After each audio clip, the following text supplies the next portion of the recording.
Good morning and welcome to Jew in the City Speaks with your host, Allison Josephs, also known as Jew in the City. If you've been alive in the world today, or pretty much throughout any part of Jewish history, anti-Semitism may be on your mind. But in all seriousness, in the last several weeks, with Kanye's remarks, Kyrie Irving's tweets, there's definitely a lot more celebrities saying anti-Semitic things and media outlets finally actually picking up and paying attention to the anti-Semitic things that are being said. And in the midst of this, while Jews are probably feeling more concerned than ever, there's also some good news. There's been the Miami Boys Choir viral TikTok trend where we saw, non-Jewish people loving and, making these very traditional Jewish songs go viral. And in the middle of this, some of our fans sent me this other TikTok account called Non-Jewish Nanny. This is an account done by a woman named Adriana Fernandez. And your other account, Adriana, is Adriana Rosie. Did I get that right as well? Yeah, so actually kind of mix it around. My Instagram is Non-Jewish Nanny. My TikTok is Adriana Rosie. Literally, I had one job. Okay, so TikTok, Adriana Rosie, Instagram, Non-Jewish Nanny. I spend more time there. And this awesome account is sharing the stories of Adriana's, watching Orthodox Jewish families' children. And again, just sort of a very sincere, positive account and like just cute stories and moments in being part of the life of these religious Jewish families. So I just want to welcome you to the show. And just first off, thank you for, highlighting our community in a positive way, because this doesn't really happen to us so often. So just want to start off like that. Oh, I'm always surprised when people message me that. I'm like, oh my gosh, you don't have to thank me. Like, I love you guys and I love my job. So It's natural. So, because I started Jew in the City in 2007. I was raised Jewish, but not Orthodox, and I was raised with a lot of negative ideas about the Orthodox community. Things that I'd really just seen on the media of like the crooks, creeps, and extremists that had made the headlines committing crimes or, awful stories on TV shows and movies. So even as a fellow Jew who was proud, I really had a negative perception of the community. I don't know, I don't put you on the spot, but like before you started like working with these families, did you have any preconceived notions like based on either media or like just sort of things that were said around society? no, like that was my thing. Like, I really didn't have any encounters like with Jewish people, especially not Orthodox Jewish people. I always say like the only Jewish people I've ever known like went to the same college I did and the same high school I did, and they like maybe celebrated Hanukkah or had a like bar mitzvah, bat mitzvah. That was kind of it. So when my very first family was like, "We're Jewish, is that okay?" I was like, "Why was that even a worry?" I was like, "Of course, like I don't care," and I still don't think it's a worry, and I still don't think it should be a worry. I like have no problem with it, and I thought it was more than exciting and fun and interesting. So I really didn't have any type of bad or preconceived notion other than knowing that, yeah, like they were prosecuted like in the past, like from the Holocaust and stuff. So I feel like I always saw them as a good group of people, very strong group of people, but I know that's not the case now. Right, right. It's true. Yes. And I would say that, yes, persecution throughout like the millennia, yes, the Holocaust, but also the pogroms before that, and also the Spanish Inquisition and blood libels, like is really actually, in pretty much every generation, there's been persecution against Jews. And while in America today, so many of us can blend, we can do like cute wigs and like sneeze clothing. I know you know all the lingo now. For those of us that are visibly like Jewish looking in our garb and the Jewish institutions that we visit, and now you visit by watching these kids, it definitely does put a target on our back, and it certainly is more concerning. So like when and how did you start working for Orthodox families? Like kind of, is this your full-time thing to be a nanny? Are you doing something else on the side? So, I mean, I started babysitting for the Jewish community just because I wanted to make a little bit of extra money. I needed to after school, in college. And then basically I started to get like quite the reputation because the kids really liked me and the moms really liked me. So like the kids, like literally one of my kids that I've been babysitting this week apparently went to school and was like, I have the best babysitter ever. Like her name is Adriana. And they were like, we want that babysitter. Like the kids said that. I was like, oh my gosh, you guys are so weird, but it's so great. And so my name traveled very quickly. And so then when people started asking me, I never thought like it could actually provide me a lot of like stable income. So I was like, just started being like, oh, sure, I don't have class then, or I can come before class or whatever else. And then after I graduated, I'm an opera singer. So I got my degree in vocal performance. And so that's also why I know how to say a lot of the words that people are very surprised in the Yiddish and Hebrew, because I studied German, French, and Italian diction, but the German diction is very similar as dialect. But basically, I sing at night. I teach sometimes after school. I sing on the weekends, whatever else. But then during the day, like I am kind of like, what am I supposed to do? And I love kids. So I just created this huge network without even trying, and also had too much free time on my hands and started making TikToks. And yeah, and like it's great. Like I remember I went to a program in Texas to sing, and during the day I was like had gaps, and I was like, I wish I could find some kids. Like I wish I could find some kids like Nanny. Like I don't know, I miss them, and also like why not, you know? So that's always been my mindset, I guess.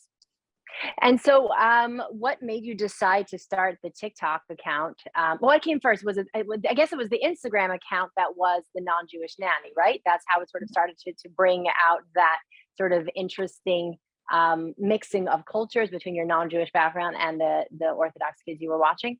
No, so I started on TikTok. I Okay. actually, I had a personal Instagram, and then I put all my stuff on TikTok that was like, I don't know, kind of goofy, kind of silly, and and then it became a super niche like audience. I when I really originally started making TikToks, I was also like, oh, well, like I'm a nanny, and I'm a nanny for the Orthodox Jewish community, and so this is why this story is funny. Like you guys don't get it. And so when I originally made the TikToks, my first one that went viral was the Labor Day video. And I thought that the people who would find that like hysterical were people like me, because I thought that was so cute and funny that one of my kids was like, wow, like Labor Day. And it's not even because their family doesn't celebrate Labor Day. I'm sure it's just because that's not a Jewish holiday. So like they don't really care, like know about it. So they're like, wow, I wonder what it's like type thing. And so, but then actually the people who followed me were Orthodox Jewish people, because then they were so shocked to be like, wait, what do you think of this? And oh, they started asking me questions. And so it took off from there. And I recently moved it to Instagram. And it's so funny because Got now it. my Instagram has more followers and like more engagement. And I'm like, I'm just trying to run both right now. So I have more on my TikTok, but I'm trying in the process of transferring it over to Instagram. Managing the multiple platforms, I know that well. What are some surprising things that you've discovered in your time working with these Orthodox Jewish families? Um, well, actually, this might be an interesting topic. I came into the idea with no preconceived notions and nothing, no bad thoughts, no worries that I would be judged by any way, or they wouldn't, or the families wouldn't like me or anything. I never thought that. Why? Because my family literally gave me like no other reason to believe otherwise. Like my family made me feel completely fine that I celebrated Christmas, completely fine the way I dressed, even if I wasn't SNEAS and they were modern Orthodox.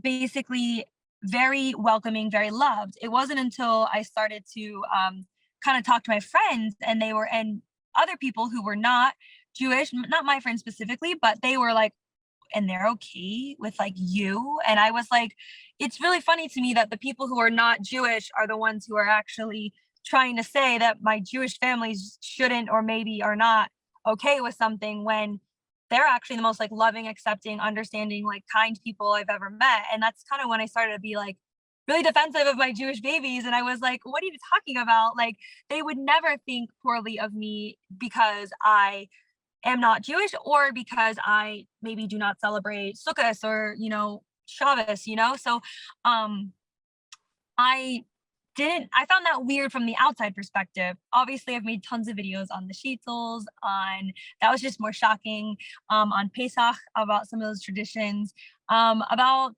obviously their names, I haven't actually even talked about that one. I was very always like, where did these people get these names and why are they all having similar names? Like I knew like 4 Alizas and 3 Ellies and all these different, you know, I don't know a Nahum actually, but but like I thought that was interesting too. So I mean, the list could go on and on about the things I thought was mind-blowing, crazy, like interesting, but you know, none of it was like that's weird and I disapprove of it because with no matter what your culture, I guess it's because I like to travel and experience new cultures and stuff, like, and religion too. Like I'm like very interested, you know, I'm like, wow, that's really cool. Like I like to learn. I don't know.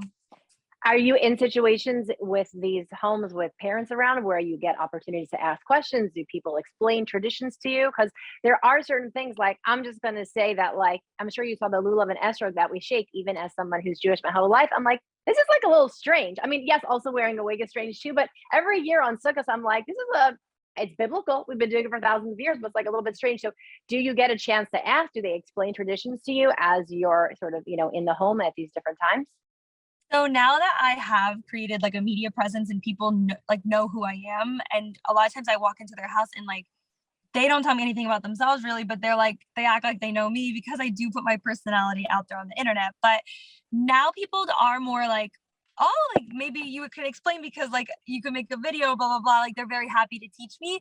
But that was the thing. I started working for a family who both of the parents worked full time. And so I would basically see the parents for maybe 5 minutes and that was it. You know, my job was to take care of the kids now. And another thing was like I found that a lot of times because I was not Jewish, I think that because of the persecution and fear of maybe judgment, they wouldn't moms sometimes, like I had one mom ask me to rip diapers for Shabbos, but then she didn't say to me like, oh, this is one of like the commandments that we keep and this is why and blah blah blah. Like it was just, can you like help me do some extra work? And like it's just preparing for Shabbos. And then I kind of was like, oh, for Shabbos. And then she even then was like, yeah, it's just because we're not really supposed to do any work. But like she didn't really want to, I feel like, touch on it because I don't know, maybe she thought that I was like would think that was weird or think that was annoying or I don't know. I don't know what she thought, but I was like, oh no, like I would love to do it and also love to know how to do it correctly because this is for Shabbos, it's important. And so like that type of stuff has been coming along step by step, but definitely learn more now and learn everything from the kids because that's who I'm there to be with. And that's the best way to learn, honestly. By the way, the kids will be honest. They'll tell you whatever's on their mind. So if you're having a good experience so far, that makes me feel very proud. And Yeah. also, I want to compliment your accent. I mean, your Shabbos, your Pesach, your Sukkot, all just sounds like really. It's you have the pronunciation like very very down pat. And a lot of people who are Balei Tshuva, I don't know if that's the word that you've gotten to, someone who is a returnee to observance, born observant, but was not raised that way, do not always get the accents down so well. Um, have you seen any depictions of Orthodox characters in any TV shows or movies? Is that anything that you sort of compared, like how it's shown on, kind of traditional media versus your real life experience? Um, that's the thing. Like, no, I guess and if anything, I feel like that's a poor like representation. Like I was thinking of as a child, like I think that more children's books should have Jewish characters and movies that have Jewish characters and stuff because like I didn't even know what a yarmulke was called. I remember a kid in my class in high school, I was like, what is like this called? This hat that you're wearing all the time? Like, like I think a lot of the non-Jewish population is very like not exposed. So that's kind of why I think that when they do get exposed, if they are, maybe some people then pass like judgment or they think it's so outlandish and so like different. Whereas like I read the books to my children, like Ellie does a mitzvah or like there's so many Jewish books that like Jewish authors write for Jewish children. And I know for a fact as a mother, I will incorporate those books in my house because I think it's so important that like for the Jewish religion, but other religions too, like you just know there's people out there who believe something maybe different than you or live their life differently. And to like introduce it to a child as in their youth, like that way when they do come across something like it's not such a shock. It's kind of like I just so that they are used to maybe seeing somebody wearing a yarmulke or used to someone seeing like wearing tzitzis, like that type of thing. I think is very important. I don't know if I fully answered your question, maybe went off on a trail, but that's something No, that it's I don't see in no, the media I enough, I guess. no, it's I think the depictions, for someone who has been tracking media depictions, the stories that we see are of extreme people, of insufferable people, of people who can't wait to run away from the religion. They're almost always like sulking and looking sad. The women have no voices. What about, is that something that you've seen in terms of the women, like, having voices, being empowered? Is that anything that you've noticed versus any sort of like stereotype? The most exciting thing for me was I loved everything about the Jewish like culture and my kids and the idea behind it, just the morals. I was like, they're such good kids, such good families. And then, I was thinking though, at the time when I first was involved, I was like, yeah, but like I think it's really wrong. I just assumed because this is how things are portrayed in the media, like, oh, you shouldn't dress modestly because like, or you should dress modestly because it's for a man. And then people will argue like, I'm not going to dress for a man. And like I used to be that person where I was like, I'm going to dress however I want to because like I shouldn't have to like hide from a man type thing. Or so then when I heard about the shaitos, I kind of was like, that's so interesting and frustrating. Like I kind of was like, wait, like, oh no, type thing. But then I actually spoke to a mother about it and I said to her, I said, yeah, but like I guess the reason I would be like frustrated by it was I've worn wigs in opera and wigs are hot and they're itchy. So don't you like not want to wear them? And you have to. And she corrected me and like she taught me a lot of things along my journey. And she's the sweetest person ever. And she was like, opened my eyes clearly to so many different aspects of my own life too. Like we dress sneas, we wear shaitels, we live this life because like we want to honor Hashem. I actually just commented on one of my videos on Instagram because somebody was leaving a not nice comment about the situation. And I said, what I've been taught is that like the Jewish women, they dress sneas because they are essentially like Hashem's daughters and that makes them a sort of a princess. So they want to be portrayed in a nice, modest, like they want to do it for their own respect and dignity, whatever it may be. And then they also, there's different levels and they don't necessarily have to either. Like nobody is forcing them. And so I found that really inspiring and made me really like happy because I was like, yeah, like she was like, oh no, like I want to wear my shito. Like I want to. That's something that's special for me. And like I honor it. And I was like, that's awesome. Like I like that idea. So I'm just going to clarify that point because we actually have a division of our organization with people that had bad experiences growing up Orthodox. And this is the piece of the media misses, which is that for the people that are making self-actualized choices, like me, I'm choosing to wear the sheitel, I'm choosing to keep kosher. When you choose your life, no matter whatever your life is, a person who gets to choose their life will hopefully have a happy life. A person who does not have choices available, and you can put in any identity into that framework, that will be a toxic and unhappy life. And so what I would say is that there are women and people within the community that don't have choices.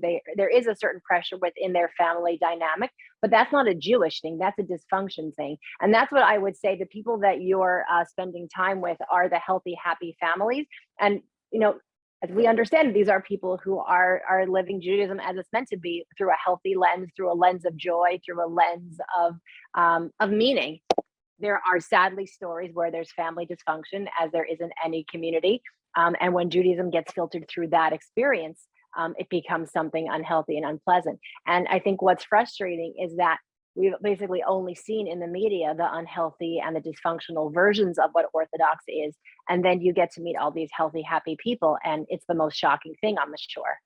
Yeah, if you give them a chance. And I feel the same way. I made the video about that, about the media loves to depict, I feel like, so many different groups or religions in this way of that, people are judgmental, closed-minded, whatever, they're hateful. And it's like, well, you know what, like my kids, the ones I watch, they have taught me so different, and so have all the families that I've worked for.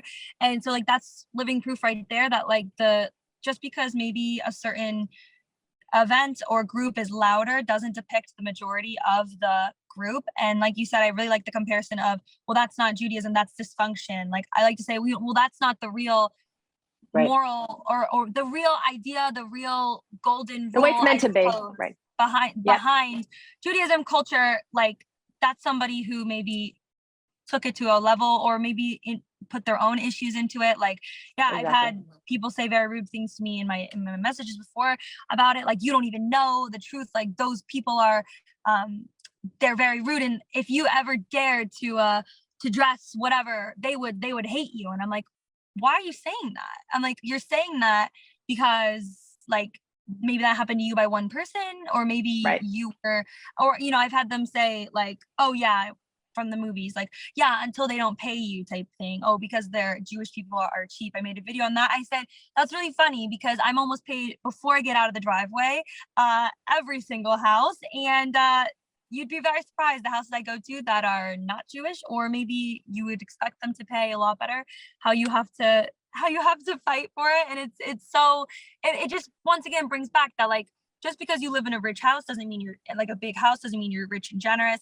Just because Right. you're Jewish does not mean that you are greedy and selfish, or wealthy as well. Like it's all such a stereotype. And I love that I do get to work for so many different Jewish people in the sense of like their levels of observance, and how many kids, like where they go to school. So I feel like I do get to see every level and experience the good on each level, and see like, oh, even if I go into a rabbi's house, it's okay. I just sneeze and I don't bring in any of my own food, not my own water bottle, not my own snacks. Even if I know they're kosher rules, I don't bring it.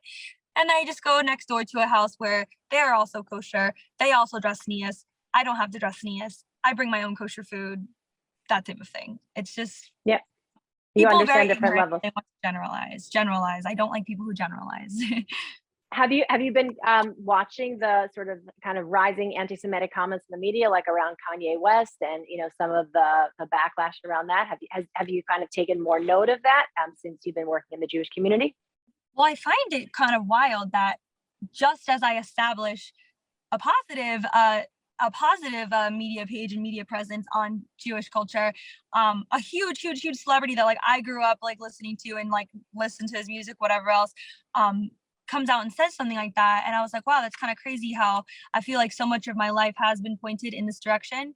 And I'm happy to be like an advocate and also just a good, casual, sometimes fun, uplifting post that might get away from that. I like, when it comes to, people ask me all the time, when it comes to Kanye specifically, I basically just think, you know, I don't of course don't agree with him. And I think that he has a lot of mental health issues. I think that comes into play. And so it just comes into the idea that I have responded to people have actually said to me, like, why haven't you made a video on Kanye? And I just don't really feel like I want to give any more attention or traffic to his page, considering the fact that it's not sharing something good. And I think it's very much a topic that should be dismissed in the sense that his opinion should not sway other people. Unfortunately, it still does, but because I think he's mentally ill and needs help and needs maybe kindness from somebody, but he's not being kind. And so that's just, if they're not being kind, I don't want to listen to you. That's how I feel about everything. I tell my kids the same way. If you're not being kind right now, I won't listen to you. If you don't have good midos, did they teach you that word yet? Midos? Well, mitzvah and midos they're similar, but that's like an intention, right? So midos are like your character traits. So this will be something good to go back to your kids with. So doing a mitzvah is like doing like a good deed or a commandment. And then good midos are like, are you being nice? Are you being honest? It's really more the character trait like of the person as a whole as opposed to a certain action. Look, I'll tell you, I'll tell you that we certainly feel not just danger on the street, but walking around looking visibly Jewish, there's definitely a feeling of we're being judged, we're being held to a different standard. And, you know, and sort of as anti-Semitism becomes more normalized, you know, we want to be good, courteous, kind, you know, honest people just because that's who we are. But there sometimes is a sense that, like, you know, if you have a yarmulke or, you know, a skirt on, there could be judgment from people outside the community that we're automatically going to be cheaper, automatically going to be rude. In the last year, both of my daughters got called out on the street, one kike, one Jew, because they were dressed visibly as Jews. And so because I didn't grow up like this, I grew up, dressing like a secular American. There's something that's certainly increasingly scary. And what I will say is the thing about Kanye is that and I think he does have a mental health issue, and his handlers really should just get him out of the limelight and get him to help. It's created people talking about the issue, and the attacks on visibly dressed Jews, especially in the New York area, have just been going up more and more in the last few years. So it's sad. Like, sad. I would hope if he would post something, or someone would post something like that, it would exactly create a conversation and stop things. But unfortunately, like, I feel like it does come like hand in hand. Like, it could create conversations, but then it can influence other people to join in and on the bullying type thing. It's actually funny you mentioned, being dressed in public and looking like, skirt, Jewish. like tznius, very Jewish.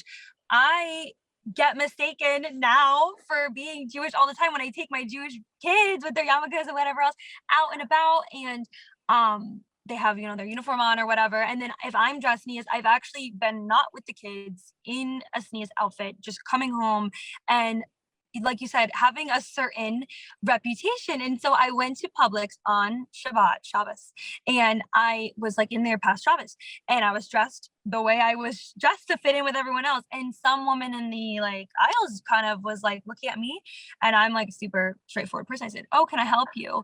And she was like, "Oh, I'm just wondering, like, you're dressed kind of fancy. Like, are you like, why are you here?" And I was like, "What do you mean?" And she's like, "Well, isn't it like Shabbos or something? Like, aren't you guys?" And she literally started saying, "Aren't you guys not even supposed to be here right now?"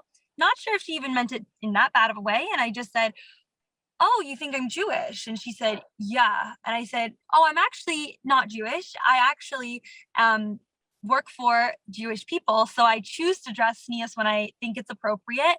But then I followed it with, "But I'm glad, I feel honored that I passed, because that means I'm doing a good job of like matching their culture, fitting in tznius wise." And I said, "Yeah, and I also really just like my outfit in general. Midi skirts are super in right now, so I have That's true. that's why I wear them to the store after and stuff." And she was like, "Okay." But like, that's the thing. I buy the skirts and buy the shirts and stuff. I'm wearing a tznius skirt right now, but I'm not wearing a tznius top, and that's completely fine. And I'm like, this is a cute skirt. And so I hope I can bring for like your girls like some normalization that like there are people on the street who will wear a midi skirt sometimes, and that doesn't mean they're Jewish, and it doesn't mean anything That it can be bad. stylish. We got 30 seconds to go. Favorite Jewish tradition or holiday? And that's how we'll close. My favorite is Sukkot. I think the Ashwag and the Lulav, I think that's cool. I think all the food, it's like a Thanksgiving holiday in my opinion for us to compare it. I know it's not the same, but very fun. I think building the sukkah, the hut, the decor is so fun for kids. So awesome. Really great experience. I got to celebrate.